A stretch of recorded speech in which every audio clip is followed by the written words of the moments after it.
పంపు. వెనుక సైడ్ వచ్చేసి ఇది మందు పోసుకోవడానికి, ఇదేమో వాటర్ పోసుకోవడానికి, మందు కలిపి పోసుకోవడానికి. ఇదైతే మందు దీని నుంచి బయటకు వచ్చేస్తుంది. ఈ చెట్లకి చూడండి ఫ్రెండ్స్, చెట్లు అయితే ఉన్నాయో మీకు కనిపిస్తున్నాయి కదా.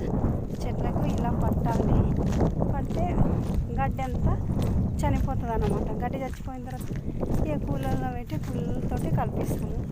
ఇదైతే ఇది వచ్చేసి కంది ఫ్రెండ్స్. ఇక చూడండి కంది ఎలా ఉంది,